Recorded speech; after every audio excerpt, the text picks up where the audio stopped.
భూపాలపల్లి జిల్లా కేంద్రంలోని BRS party కార్యాలయంలో మాజీ ఎమ్మెల్యే గండ్ర వెంకటరమణారెడ్డి మీడియా సమావేశం నిర్వహించారు. ఈ సందర్భంగా మాట్లాడుతూ తెలంగాణ రాష్ట్ర పునర్నిర్మాణంలో అనేక ఉద్యమాలు చేసిన తెలంగాణ తొలి సీఎం కేసీఆర్ అధికారంలోకి వచ్చి 10 సంవత్సరాల కాలంలో అనేక సంక్షేమ పథకాలను అమలు చేసిన గొప్ప నాయకుడని కొనియాడారు. ఈ కార్యక్రమంలో పార్టీ పట్టణ అధ్యక్షుడు జనార్దన్, పిఎస్సిఎస్ చైర్మన్ మేకల సంపత్, మాజీ municipal chairman Venkatrani, Siddhu, municipal vice chairman Gandra Harish Reddy, Lakshmi తదితరులు పాల్గొన్నారు.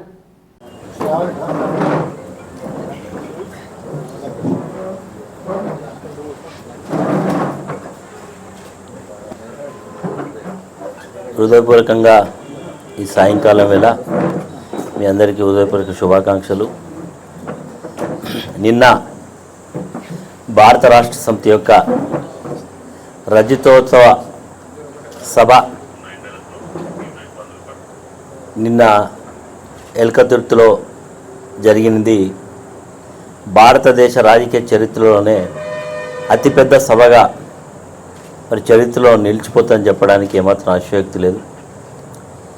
ఆ సభను విజయవంతం చేయడానికి భూపాలపల్లి నియోజకవర్గం నుంచి ఎంతో శ్రమించినటువంటి మా పార్టీ నాయకత్వానికి, ముఖ్యంగా మా మండల పార్టీ అధ్యక్షులు, మా టౌన్ అధ్యక్షుడు, మా పిఎస్సి చైర్మన్లు, ఎక్స్ జెడ్పీ చైర్మన్, జెడ్పీటీసీ గారు, ఎక్స్ జెడ్పీ చైర్మన్ గారు, అదేవిధంగా ఎంపీపీ అధ్యక్షులు, మా మున్సిపల్ కౌన్సిలర్స్ మాజీలు, ఎక్స్ సర్పంచులు, మా గ్రామ పార్టీ అధ్యక్షులు అందరూ కూడా ఎంతో శ్రమ తీసుకొని ఆ సభను విజయవంతం చేయడానికి ప్రయత్నం చేసినారు.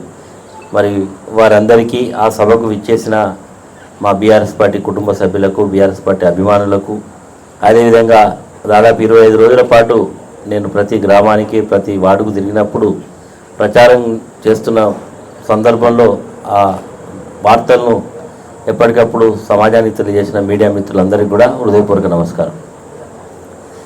మిత్రులారా, ముఖ్యంగా నిన్న జరిగినటువంటి సభలో కేసీఆర్ గారు తెలంగాణ రాష్ట్ర పునర్నిర్మాణంలో ఏ రకంగా తెలంగాణ రాష్ట్రాన్ని 10 ఏళ్లలో సమైక్య రాష్ట్రంలో నిర్లక్ష్యంగా పడేటువంటి ప్రతి అంశాన్ని అడ్రస్ చేస్తూ పరిపాలన చేసినటువంటి విషయాలను గుర్తు చేస్తూ, మరి ఈరోజు అధికారంలోకి రావడానికి అనేక హామీలు ఇచ్చి అధికారంలోకి వచ్చినటువంటి నేటి రాష్ట్ర ప్రభుత్వం వాటి వైఫల్యాలను కూడా మరి ఆ వేదిక మీద నుంచే మాట్లాడడం జరిగింది.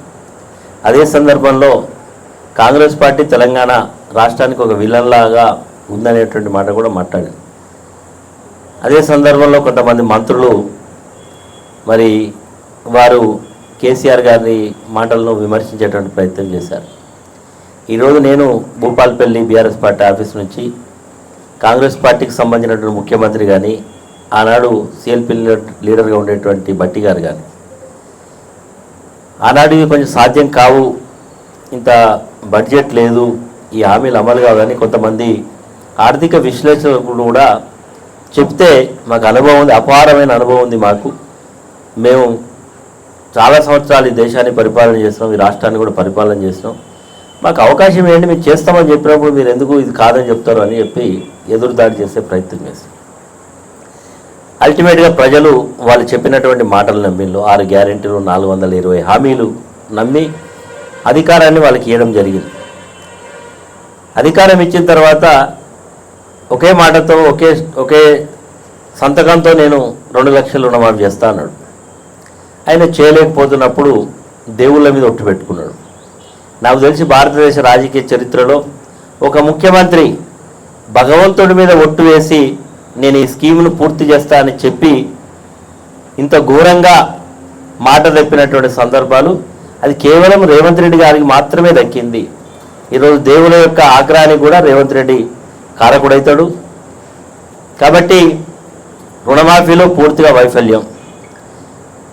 కేసీఆర్ గారు ఉన్నప్పుడు రైతులకు రైతు బంధు అనేది టెన్షన్గా, రాష్ట్ర ఆర్థిక పరిస్థితి ఎట్లున్నా, ఎన్ని సమస్యలు వచ్చినా, కరోనా లాంటి ఒక విపత్కరమైనటువంటి వ్యాధి వచ్చినా, అవసరమైతే ఏ ఉద్యోగుల జీతాలైనా ఆపుతా తప్ప రైతు బంధు ఆపను, రైతులకు వర్షం చినుకు పడకంటే ముందే పెట్టుబడి సాయం కింద ఎకరానికి 5,000 ఇచ్చినటువంటి సందర్భం కేసీఆర్ గారు పదే పదే చెప్పిండు, నేను ఉన్నంత కాలం ఈ రైతు బంధు ఆగడానికి వీలు ఉండదు అని చెప్పిండు. ఆ రకంగా రైతుల యొక్క విశ్వాసాన్ని చొరగొనడం జరిగింది.